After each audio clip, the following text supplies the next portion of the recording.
Brown cow. There it is. There it is. Oh, here we go. Welcome back to the Demand Better podcast, your ultimate consumer's guide in the health, fitness, and wellness space. We are sponsored by Fit Care Physiotherapy and Wellness, where the emphasis to focus on your fitness so you can avoid the healthcare space. I am your host, Corona, coming to you from the concrete jungle of New York City, and joining me, as always, from Erie, Colorado, my esteemed co-host, Dr. Bo Bobenko. What's up? What's up? What's up? What's up? Doing my first pottery class in a few hours, ever. We got it as a gift for some friends, so thought I would share. We can report back on the next episode. Well, let's. Is there anything else you want to discuss? That is this like Ghost? Yeah, it's exactly like Ghost. Okay, so let's move this on. I just wanted to make sure. I was promised Ghost. Promised Ghost. We have one of the founding fathers of the Demand Better podcast. He's an Emmy award-winning journalist by day, CrossFit enthusiast by night, and the only reporter who can cover a breaking news while executing a perfect Brazilian Jiu-Jitsu takedown. Today, we are honored to welcome back our dear friend, Faraz Javed from WXYZ in Detroit. What's up? That's right. In the D. Happy to be back. It's Detroit in the D. Happy to be back. What up, Doe? What up, Doe? Man, you guys, I'll miss you guys, man. Always a pleasure and a boatload of fun to be with you guys to talk about everything health, fitness. But today is special because we're going to be mixing that with Ramadan. And Ramadan, I want to make sure we say, as we're recording this March 9th, 2025, we're in the middle of Ramadan. Faraz in the middle of the fast, the daylight portion of the fast. So Ramadan Mubarak to you, my friend. Thank you very much. Thank you. And Ramadan Mubarak. So we can start right there. Explain to me what that is. What he just said to you. Ramadan Mubarak. Ramadan Mubarak is the way to greet. And there might be difference of opinion in terms of how, because the two common phrases that you would hear is Ramadan Mubarak or Ramadan Kareem. Many scholars believe Ramadan Mubarak is the right way to greet. So Bo got it right, which proves that I have taught my friend well. And the reason why is Ramadan Mubarak means the word Mubarak means blessings. And so have a blessed Ramadan that's why scholars believe that's the right way to say it.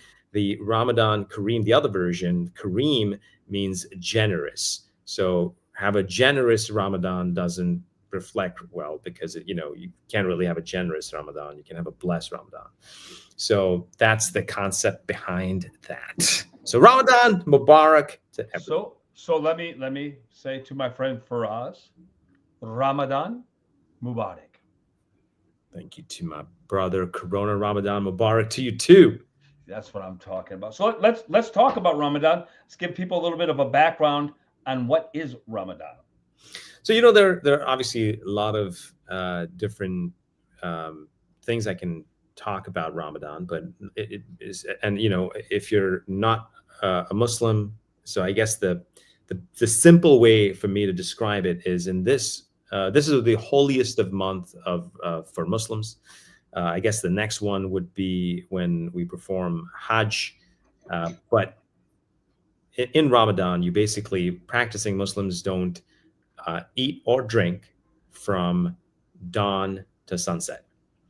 And during this month, you're supposed to be doing a lot of charity. You're supposed to be giving, you're supposed to be helping people. For example, every practicing Muslim should be giving zakat, which is basically a charitable donation in form of money. And that's 2.5% of your total cash balance that you might have. And so you got to be doing more charity. You got to be helping people. You got to be feeding people. You got to be refraining from hurting people. Certainly not using any F-bombs as part of it. Don't be, you got to keep your mouth clean. You got to keep your soul clean. So all of that is just part of it. But at the same time, you're also supposed to be taking care of your health and your body as well. So for example, that doesn't mean when it is time to break your fast, you indulge in everything and anything you can think of. You're supposed to keep it in moderation. Remember, moderation is key in general in any ways, whether inside or outside of Ramadan. I know part of the health and fitness community, we always talk about moderation, right? So when it's time for you to break your fast, it doesn't mean you fill your plate up and your stomach up all the way to here with whatever you're eating or drinking. And so that's just part of taking care of your body. The other aspect is also keeping it active as well. Now, a lot of people might think, oh, even if you're not eating or drinking, for example, like in Middle East, it's a common practice. Bo and I was born and raised in Dubai. Bo has lived in Dubai for quite a bit. Corona, I have hope that one day you will visit Dubai. Yes. In the Middle East, what usually ends up happening is because it ends up being a half work day, and most companies will practice it. It's depending on which country you are. For some country, it might be a rule. Some country, it might just be a certain policy. But when you get back home, by default, you're hungry, you're starving, you kind of want to hit the bed and just, I'm just going to sleep this out. And wake up and I'm going to eat.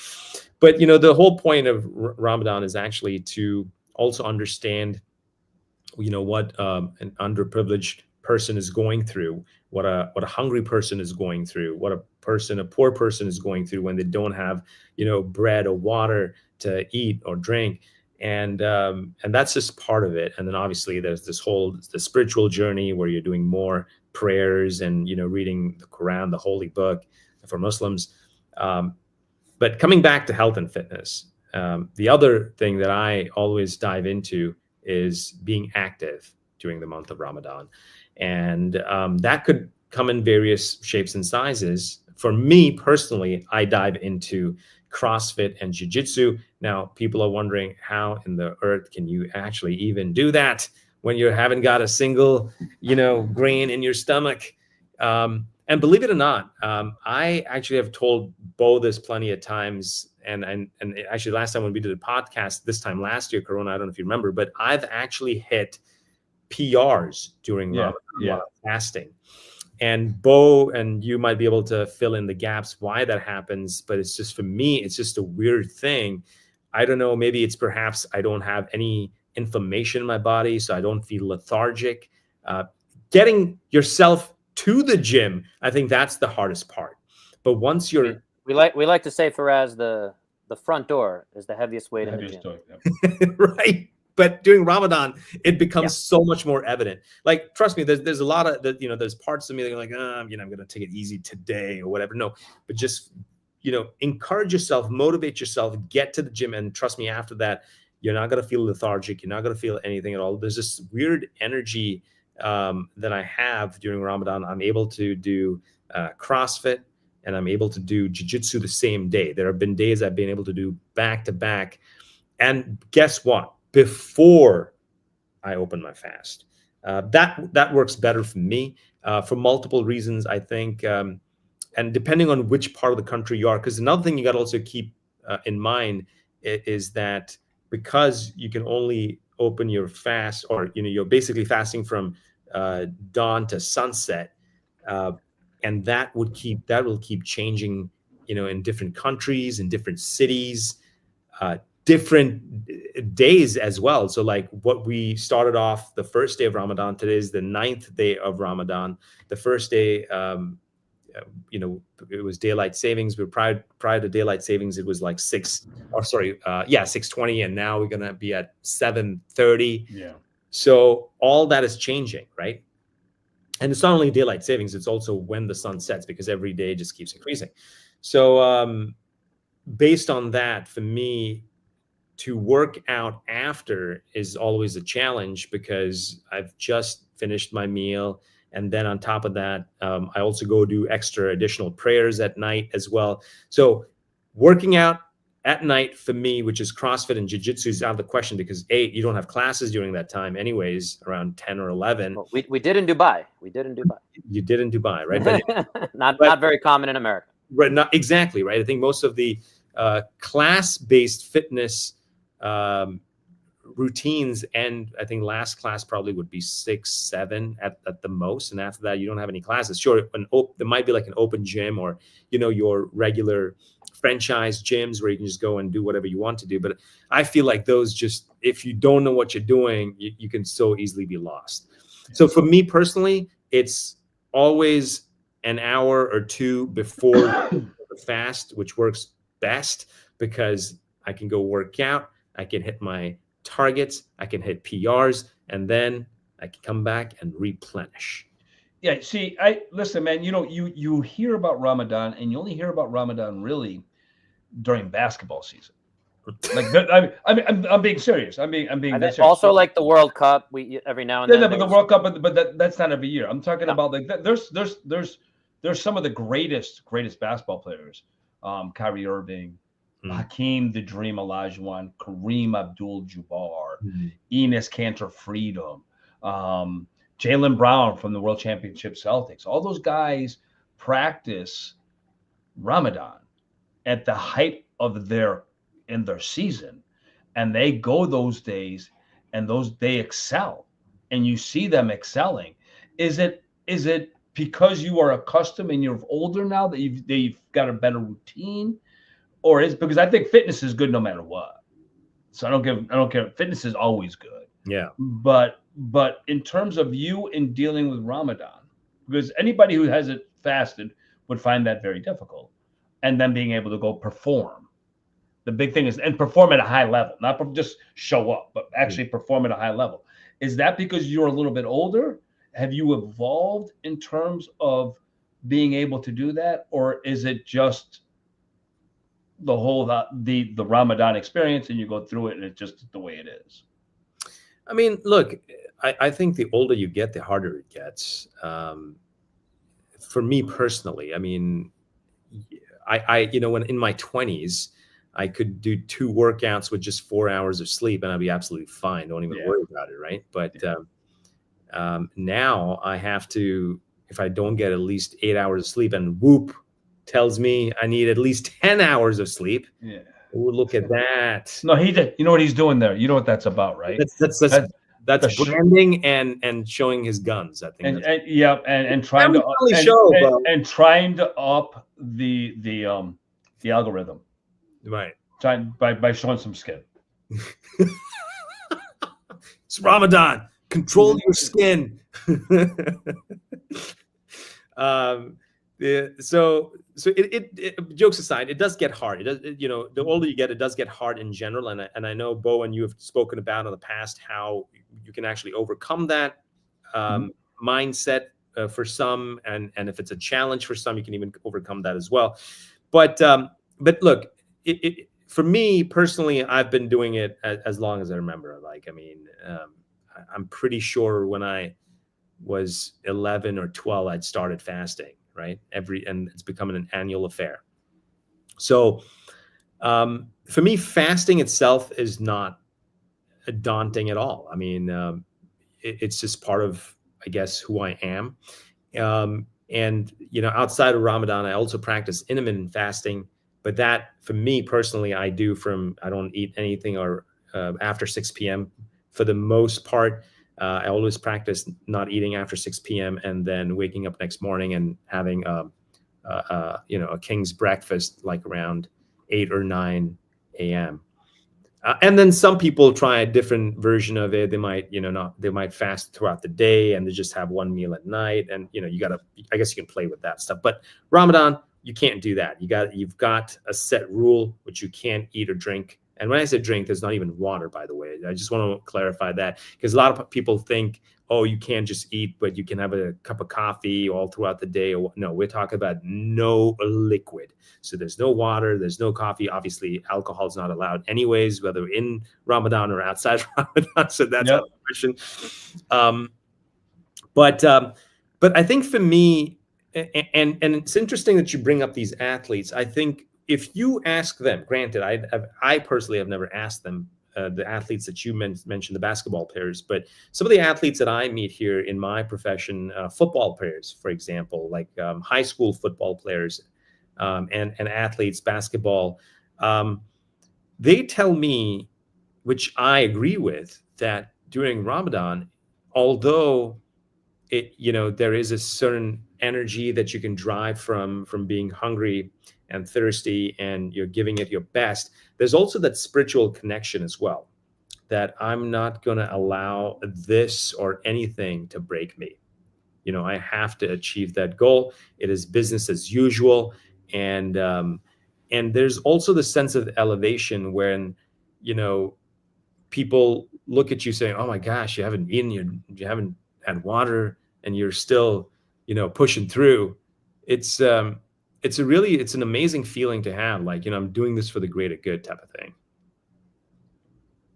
Do you think that your practice throughout the year, we talked a little bit about this last year, and I have the link to our episode, the YouTube version, in our show notes, wherever folks are tuning into this. But do you think, you mentioned that you practice fasting throughout the year, is that something that maybe prepares you better for the month of Ramadan, that allows you to maybe tap into those energy systems? And we can get into the physiology of that, but how do you feel about that?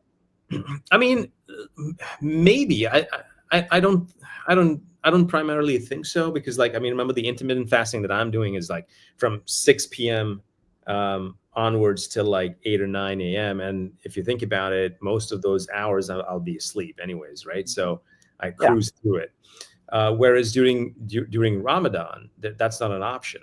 And but you're still getting that, like, whatever it is, 13-hour block. I am getting the 30, but in these 13 hours, remember, I'm also working. I have my day job. I have to think. I have to talk. And in my profession, I'm on camera, so I can't afford to have cotton mouth. I have to, I have to talk, and I have to think. And and I brought up Middle East, for example. Like, when I was in Dubai, the half day would be a great help, because after 2 p.m. you can switch off and not have to think about, like, oh no, how do I accomplish a certain task at work or whatever. But here in the US, or in the Western countries, you don't have that option, so you have to power through. And remember, in some countries, some cities, the fasting duration is longer, although during wintertime it has shrunk. But you also got to keep in mind, Ramadan also moves every year 10 days earlier. So there was a time where it was in summer, and although it's in winter now, it'll be moving back to summer after a few decades as well. It'll go back into summer. But to answer your point, I do think that even though if intermittent fasting might help you sort of set the tone, but fasting personally during the day is a whole different beast in itself, because you have to be awake, aware, and you certainly can't use an excuse, at least not here in the US, that, oh, I kind of like messed up because I was hungry and thirsty. Yeah. Oh, by the way, I apologize for drinking water. No, it's all good. I apologize for drinking water. I realized I did it in the beginning too, and I just texted him as I saw him do it. I apologize. No, don't worry about it. I didn't mean to no, we're in this together, guys. 100%. What did you say after we're in this together, Corona? Right, yeah, for now. I love Faraz, but for right now, I'm Latino. I'm Baptist. Yeah. I would like to prepare for that. This is not something that was on the list. Look, Lent is upon. No, we don't do that. We don't. I don't even do Lent. Oh, you don't do Lent? Baptists don't even do Lent. We just do Easter and Palm Sunday. That is it. So this is all fascinating. What's more fascinating to me, I think, and what's fascinating to the listener, is performance levels going up, and you still going to work out. And some people can't even go work out when they're eating regularly and they're doing what they got to do on the basis. And you're still prioritizing your health, and that's part of the customs that you've been brought up with, taking care of yourself. And I don't think that is a priority for Western cultures, is to take care of yourself like that. One thing I will add. Sorry, Bo, you want to? No, go ahead. One thing I will add is also one thing that has helped me, and this might actually go back to what Bo was referring to earlier, was I, in general, lead a healthy and active lifestyle. Yes, right? you do. So, which also basically means trying to eat clean. Now, when I say that, I don't want people to picture that I'm only eating salad or no carbs and no fat. No. I'm a normal human being. What that basically means is I actively try to avoid things that are not good for you. Yeah. But every now and then I will indulge.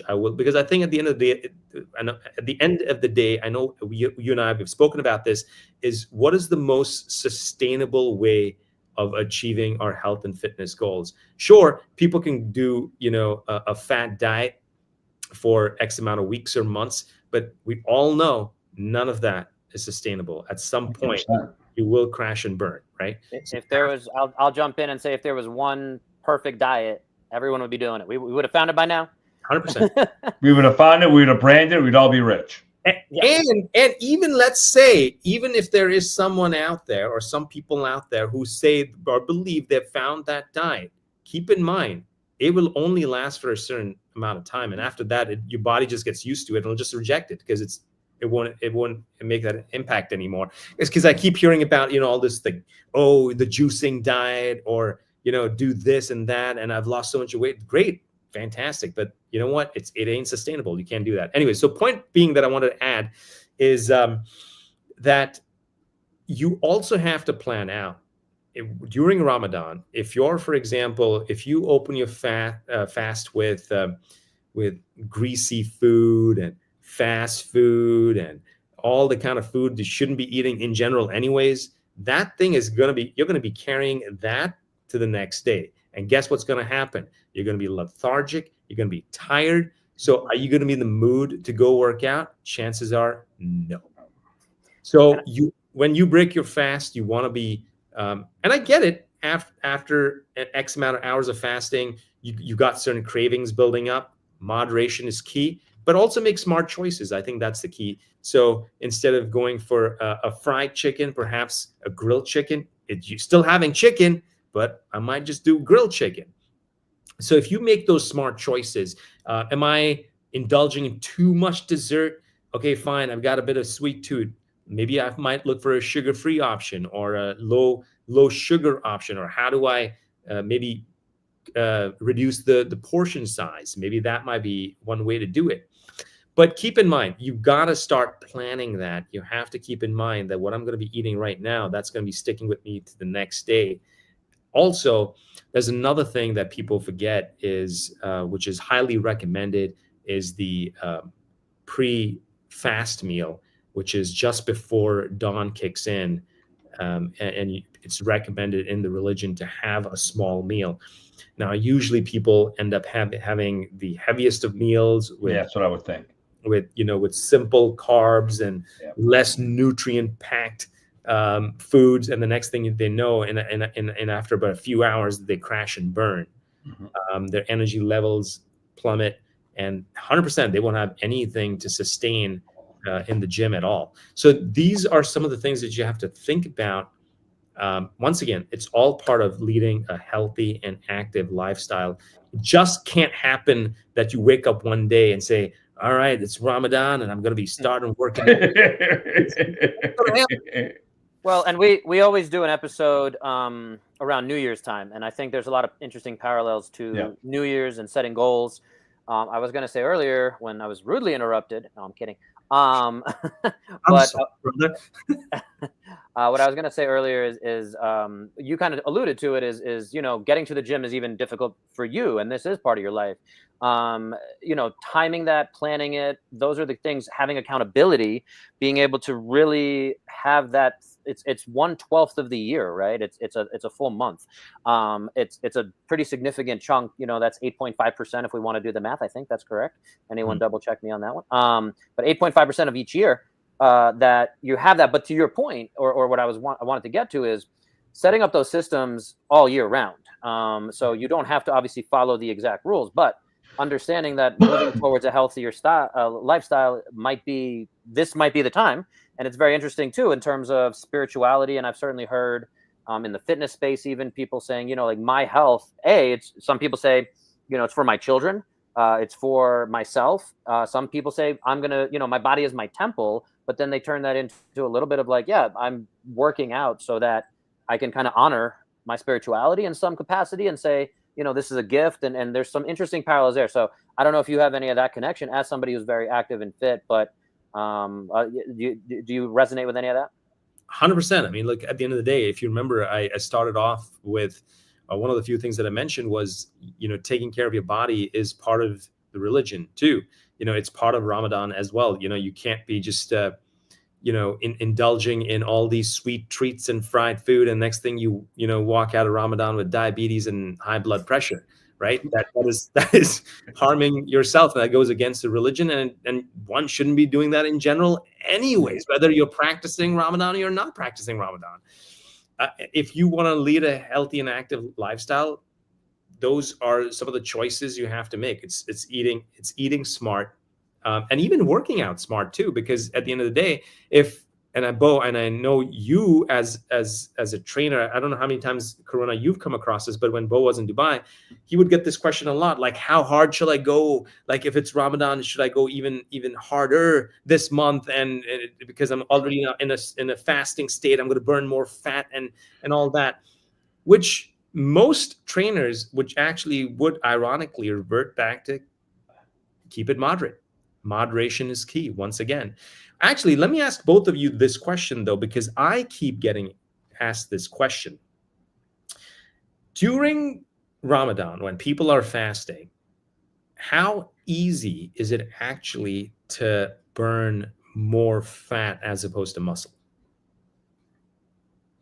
Go ahead, Bo. Corona, you want to? Okay. Go ahead, boys. Yeah, it's not the simplest question. Everyone's different. It depends. These are all the answers I kind of have to throw out. From an overall perspective, understanding human physiology, when you're in a fasted state, your body's going to revert to pulling from wherever it needs to, right? So depending on where you are, if you're a 70-year-old person, even if you have fat stores, there's this process where it starts to pull the muscles if you're not using it. So that's the other piece too. So, and that's the interesting piece of that equation right now that you're talking about is if somebody's not telling their body, sending that signal of, hey, I need my biceps, like I 100%. Need my quads, my glutes. Then the body's going to start saying, hey, we need, like, we're going to burn something because we're in a calorie deficit. We're 12 hours into the fast, 13 hours into the fast. Like, where do we pull our energy from? Because we still need to keep moving. Understanding that physiology. And that's where, again, I was kind of going toward that direction of, people, there's a lot more intermittent fasting in general happening. Yes. So we're seeing a lot more research around it. We're seeing a lot more strategies. How should you break your fast? All these kind of things. So the actual research is coming along. So there's a lot more to talk about there. So it really comes down to your question. If you're getting it a lot, I think the simplest answer you can say is, unfortunately, it depends is always the thing. But if somebody wants to be intentional about how do I control, if the real question is, how do I manage my body to better tell it to burn fat rather than to burn muscle, is send that muscle signal. And that's where, again, go work out. Go work out and do some strength training, heavy resistance training. Doesn't have to be, again, to your point, it could be moderate. You still need to send that stimulus.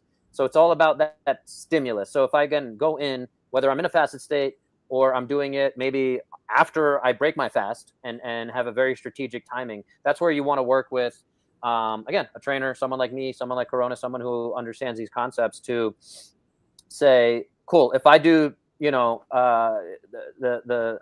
iftar, right? That's the term. I want to make everyone, that Corona, you're familiar. Yes. Everyone listening. Yes, sir. The iftar is when the fast is broken. It's that first meal. And so if you say, hey, I'm just going to have, whatever, very strategic 100 calories, and then I'm actually going to go and do some push-ups because that's how I feel better. Or I think, Faraz, what you have done is, whatever it is, within an hour right before the breaking of the fast, you're saying, cool, I know I'm at a pretty low energy reserve. I'm at my, whatever it is, again, 13th hour of this fast, but that's when I'm actually going to get my strength stimulus in, or cardio, or whatever the mix is. So again, we can get into the physiology of cardio versus strength, but I still think the most important thing is sending that strength signal to the muscles to say, hey, we need these guys. That's why, again, a lot of folks lose mass as we age. After the age of 40, You lose, Yes. there's different statistics, but you're losing 1% of your muscle mass every year, or 10% every decade, or whatever that is. So, but a lot of that is, there's some programmed cell death, but there's also people just aren't lifting. The only way we reverse that is by saying, hey, stay active, go lift. You look at someone who lives on a farm and they're picking things up all the time, and they're just an active person. And you look at the blue zones and all these kind of things. People who are active send those signals and they lose their muscle mass less quickly. So again, if somebody's trying to burn fat, they might be able to, fit in wherever that cardio is. They might be able to get a lot more out of 10 minutes of whatever we want to call high intensity interval training or sprinting or whatever that's going to look like, obviously within safety parameters and all that stuff. So yeah, you got me. There's a lot there. I could probably keep going and we can break that down. I think the question is always vast. It's always vast. And I agree with Bo, but the question really is, because if there was a one size fits all, we've done these podcasts. If there was a one size fits all for all of us, then one of us would be rich, or all of us would be rich together, because the reality of it is that what works for me may not work for Bo. What works for Bo may not work for you. It may be a combination of what Bo and I do works for us.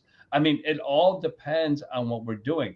The concept that I don't eat, that I'm going to lose weight. Well, where the hell you think it's going to pull from, man? I mean, it's good. It's muscle.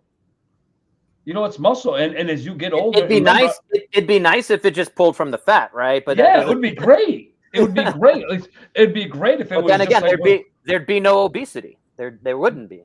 Yeah, but that's not the reality. The thought process of an easier way to go about this, to get from point A to point B. I can't imagine doing Ramadan, right? I can't imagine. But if I knew that was coming, I would prepare myself to go do it, and I would have to make a plan for that because I'm not accustomed to it. So I'd have to make a plan that I can succeed. It's like me going to the gym, writing everything down on a sheet of paper and putting X's next to it to make sure I do my whole routine.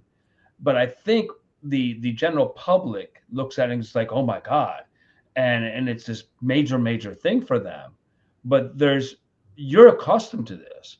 Intermittent fasting, that whole concept of intermittent fasting depends on who you're talking to and where the fast is going to go and how we're going to do this and blah, blah, blah, blah. Because that's the reality. Everybody has their own system. And this situation, this is something, listen, it's one of the first times I've never heard a Baptist say, let me take care of my body. You know what I'm saying? We're gonna take care of my body. I've never heard a Catholic say it like this. My religion wants us to be healthy like that. I mean, everybody wants to be healthy. But I'm just saying Baptists aren't like that. And I just find it fascinating. Absolutely freaking fascinating. I mean, keep in mind, intermittent fasting, people are still allowed to have water and coffee. Yeah. I haven't really come across anyone who's doing intermittent fasting and go like, all right, no water, no coffee for me. Well, and there is that spiritual component as well, which I think is important. And again, like, I think we had this call last year to try to talk about fitness during Ramadan. And again, I don't know what percent of our listenership is necessarily of the faith of Muslim and Islam faith. And so I think it would be very interesting to see if we can spark some of these conversations. I mean, when the first time we had this last year, I tried to look and see, how much of these conversations I can just easily Google. It was not super popular. So, that's one of the reasons I was very excited to chat with you last year, and I'd like to we can do this yearly. And I think we tried to coordinate our schedules to do it before Ramadan started. Oh, but I'll say this to you, man. I find it tremendously interesting. I find it interesting to learn about his culture. I find it interesting. It's you have a better understanding of people. If you're not willing to learn, then what's the point? What's literally the point? He doesn't know about Latino culture or Baptist culture. Don't ask me about it. Corona. I'm sorry, I've sinned. No, but it's true. In university, people used to pronounce my last name as H because they thought it was Spanish name. Javed. Yeah. Javed. We're trying to take over. So, but I do find it. I think this conversation is very, very interesting because there's a lot of people who don't know or don't understand. Oh, it's Ramadan, and they don't know what that means. They don't know what that entails. And I think it's great to inform the listener of what you're going through right now and what your faith is going through, and people who practice like you do. I mean, let me also ask a follow-up question to, which energy stores your body uses. Do you think there is something in when I say the fact that you're in a fasted state and you don't have any inflammation markers in your body that can cause, let's say, you being lethargic or tired or bloated or any? Oh, this is your question, Bo. Well, I'm leaning in because I'm wondering, even if you're fasted, all your inflammation markers do not go away, even if you've been fasted for 13, 14 hours. That's where to me the bigger piece of this conversation is, and again, I don't, the way you even set this up in the beginning when you were defining Ramadan is, it's a lot about, again, that spirituality, that trying to connect with those in poverty, those who are less fortunate, and understanding what that feels like to not have access to water or bread. So there's that spiritual component. So again, I want to make sure we're always putting that at the front of this conversation, but also saying maybe this is a chance to say, like the New Year's piece of it is like, cool, this is my time to be like, okay, what can I change? What can I impact? This is a test for me, whatever, whether it's spiritual or physical, but almost a modern version of it would be, and you tell me if this is, again, like, I don't want to obviously be sacrilegious or anything like that, but looking at it that way. So yeah, again, I don't know if you want to go into your question, but there's definitely, again, if somebody has a diabetes or pre-diabetes, again, looking at the Middle East, there's definitely incredibly, the rates of diabetes are rising. Obesity is rising, even in India. I forgot if it was our podcast, Corona, that we had somebody talking about India. Might have been another podcast. Sorry, but it's not ours. It wasn't ours. Sorry, but basically somebody anyway, I think they were talking about something like in the 90s in the country of India, something about the diabetes rates, and I think it was like 5%. And we actually looked it up as we were on air, and the rates in India, it was like 39% of the country has been diagnosed with diabetes and something like that. And people think of, all sorts of different things about India. But anyway, the point being that I think it's very important to say, to look at, again, it's not this 8.5% of the year where you're like, oh, well, I'm fasting. I'm 13 hours into a fast. My inflammatory markers are not there. So I don't know if I missed the heartbeat of your question, but bottom line is, I think it's important to say, people cite intermittent fasting for health purposes, that they include fasting in their lives, or they do a 2-day fast or 3-day fast to try to lower those inflammatory markers. And there might be something to that. The whole concept of like the big one there is that you start to wear down your cells that are not so healthy. That a lot of that, there's a really good podcast with Dr. Peter Attia. He did a roundtable talking about this recently. He's one of my favorite people to listen to on some of these health topics. But yeah, basically they were saying like that whole concept where your weak cells are kind of eating themselves. It doesn't seem to hold up to scientific rigor. That theory is not necessarily true. So sometimes when you're feeling better through the fast, yeah, you might be just needing that metabolic break. But again, if you have metabolic processes that have been there for 30 years and where you've just been unhealthy, however we want to define that, doing that for 13 hours, even for 30 days in a row or 31 days in a row is not necessarily going to break that cycle. But it's, so I don't know if I missed the no, but I also think in terms of Faraz is very in tune to his body. Yeah. Okay. I think he's one of one. I think there's a certain segment of people that are like him that look at markers and that do this stuff. And I think the question is interesting, but I think the general people don't look at life, at the body, the way you do, Faraz. You know what I mean? I think the way you look at it and the way you kind of master your health has to deal with a lot of science that comes behind it and you figuring out what works for you. I think you're one of one. I don't see that from the general public. Like I just don't. And you don't hear the general public talk about macros. I got to get more macros. You don't hear that. What you hear them say is, I'm fat, I want to lose weight. That's what I want to do. Yeah. And then you start talking about food that inflames you. And they're like, well, what do you mean? I'm like, well, if you're inflamed from something, you might want to stop eating that and write it down on what it is and see what happens when you take it out of your diet. I guarantee you there'll be a change somewhere for you.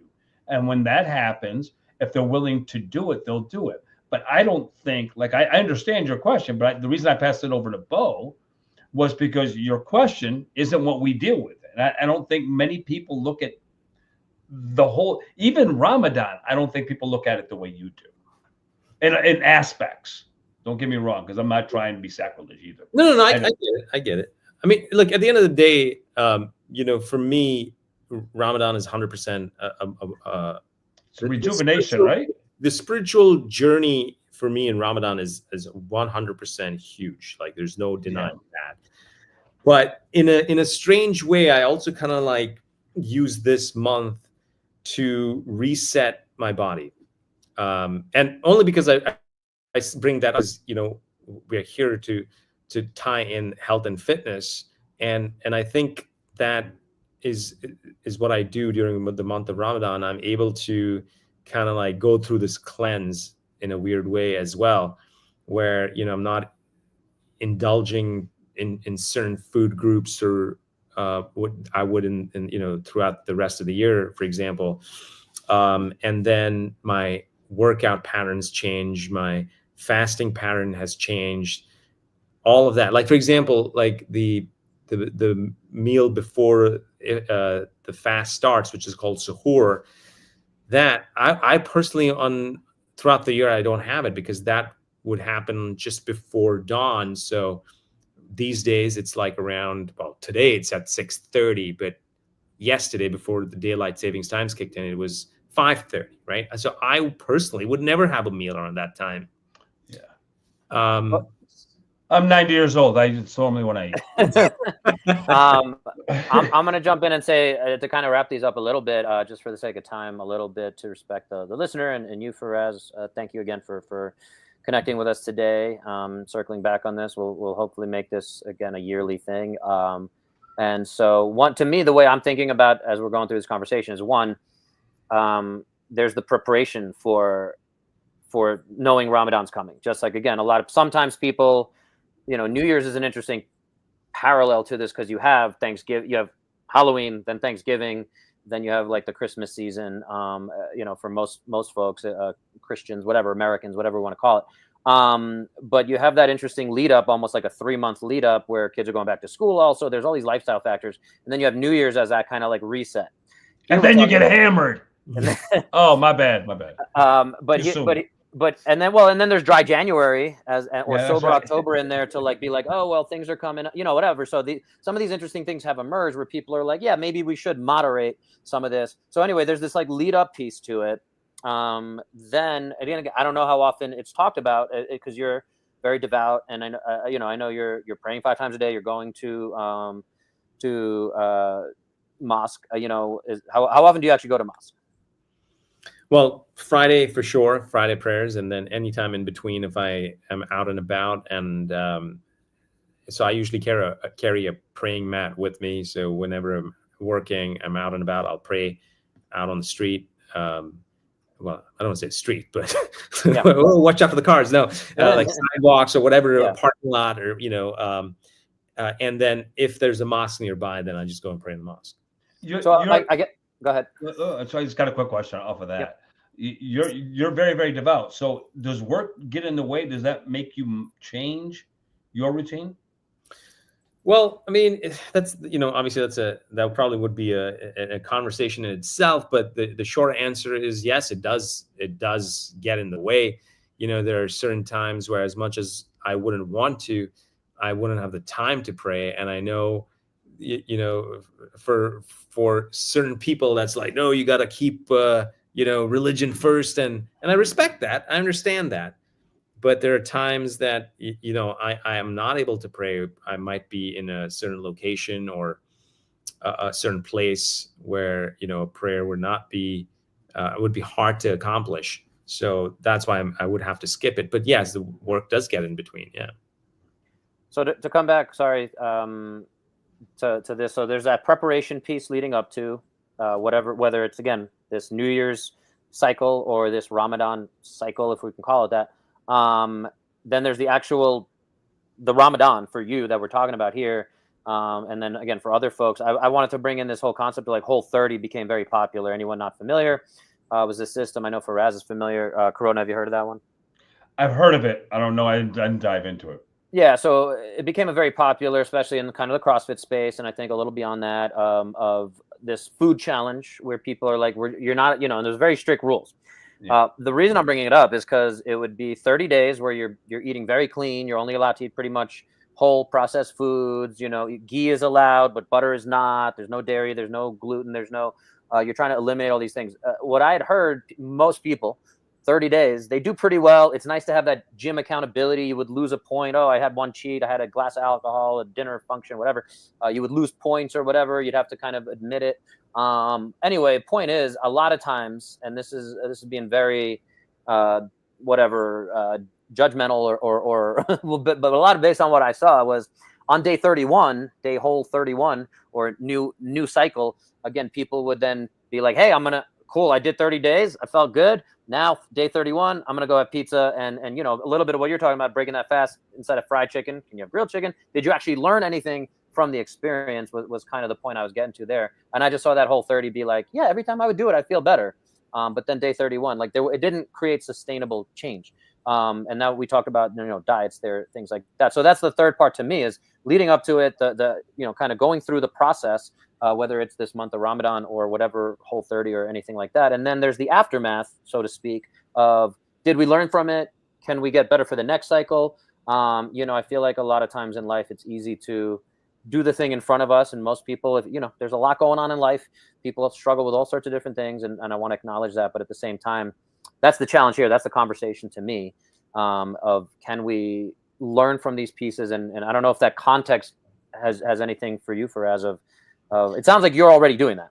Well, I mean, yes, for the most part. And obviously the goal is to get better. You know what I'm saying? Like, there's always room for improvement for everyone and anyone.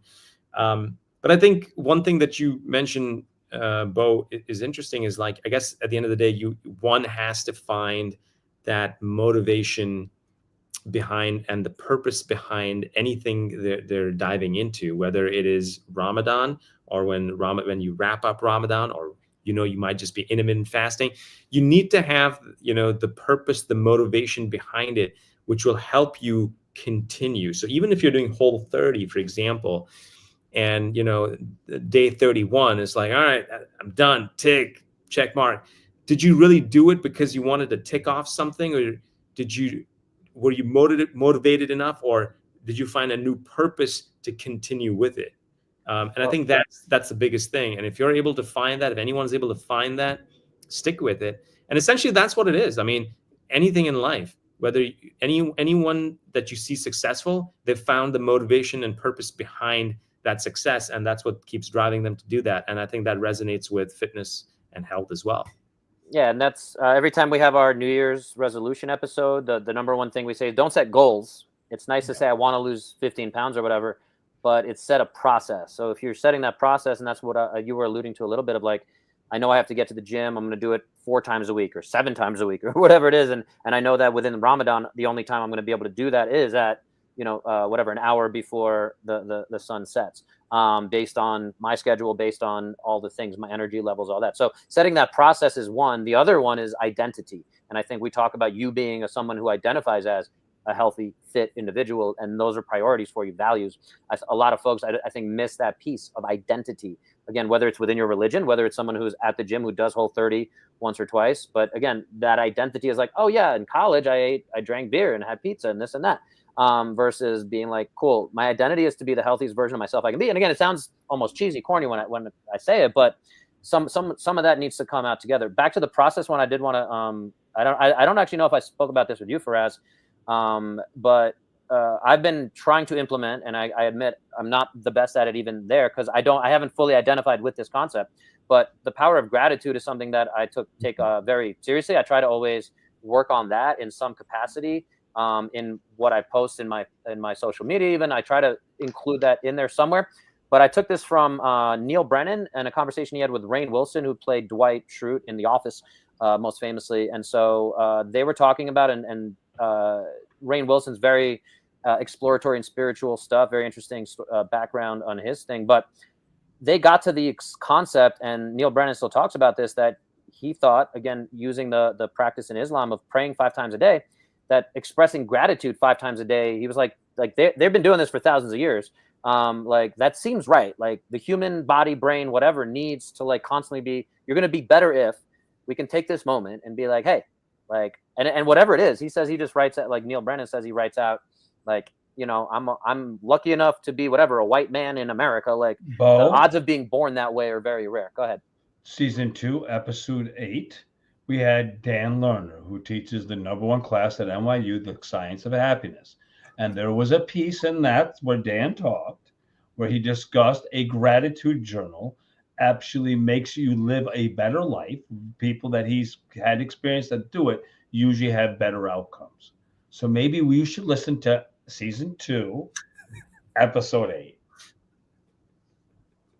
Well, do we understand how cameras work? Thank you. I was trying to connect it to the Islam piece, and you know the fact that our guest here is anyway. But sure, thank you. Yes. Can I say that? By the way, he's enjoying this because it seems the banter we used to have when the three of us were together.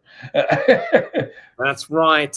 I was trying to wrap it up about 10 minutes ago, and my lovely wife is sending me angry messages already. I've got you. So I'm going to close. First of all, we want to thank you so much, Faraz, for being here, man. You're the best. You're absolutely the best. That's a wrap for today. If today's episode lit a fire under you, spread the love, hit the review button, share it, or subscribe. We're sponsored by Fit Care Physiotherapy and Wellness, with the emphasis to focus on your fitness so you can avoid the healthcare space. Until next time, keep pushing boundaries, keep evolving, and never stop demanding better. Your future self will thank you. Peace. Go check out Faraz.